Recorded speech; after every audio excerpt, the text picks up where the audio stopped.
পলাতক শেখ হাসিনাই এখানেই থাকতেন, যে এই মাজারটাকে কলুষিত করে তুলেছিলেন। নিম গাছ চারা রোপণ করেছি আমাদের জুলাই আন্দোলনে যারা শহীদ হয়েছে তাদের নামে। আসলে আমরা শহীদ জিয়ার সৈনিক হিসেবে আমাদের রাজনীতি উৎপাদনের রাজনীতি। আমরা সবসময় চাই এ দেশটা শস্যের শ্যামলে সবুজ শ্যামলা হোক। তারই অংশ হিসেবে আমরা আজকে শহীদ জিয়ার মাজারের প্রাঙ্গণেই এই লেকটিতে মাছ অবমুক্তকরণ করব, মাছের পোনা অবমুক্ত করব। আমরা আসলেই চাই সারা বাংলাদেশের মানুষের পুকুর ভরা মাছ, গোলা ভরা ধান আর সবুজ মাঠ প্রান্তর থাক সবুজ।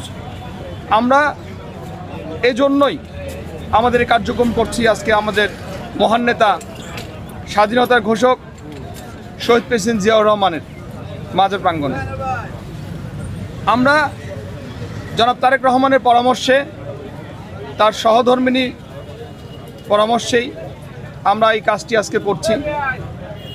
আমরা চাই সারা বাংলাদেশেই এই কার্যক্রম করতে। আমার যদি অনুমতি পাই দলীয়ভাবে, তাহলে আমরা বিএনপি পরিবার, আপনারা দেখছেন আমরা বিএনপি পরিবার এই শহীদ জিয়াউর রহমানের মাজার প্রাঙ্গণে আমরা অনেক কার্যক্রমী করে আসছি। তার মধ্যে নিম গাছ চারা রোপণ করেছি আমাদের জুলাই আন্দোলনে যারা শহীদ হয়েছে তাদের নামে।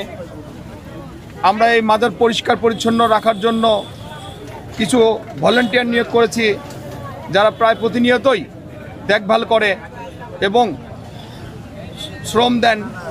তারপরে আপনার এখানে আমরা লেকে শাপলা ফুল রোপণ করেছি, শাপলা ফুলের গাছ রোপণ করেছি। তারপরে আপনার এখানে আপনার মানুষ যেন যত্রতত্রভাবে ময়লা আবর্জনা না ফেলা, এই জন্য ডাস্টবিন স্থাপন করেছি। তারপরে সৌন্দর্য বর্ধনে যা যা করার, তারপরে আমরা এখানে যে যারা সরকারের যে অংশ সমস্ত পিডব্লিউডি দেখভাল করে, তাদেরকে রিকোয়েস্ট করেছি। আলো পর্যাপ্ত ছিল না, রাত হলে এখানে অন্ধকার নেমে আসতো, লাইটের ব্যবস্থা করেছে।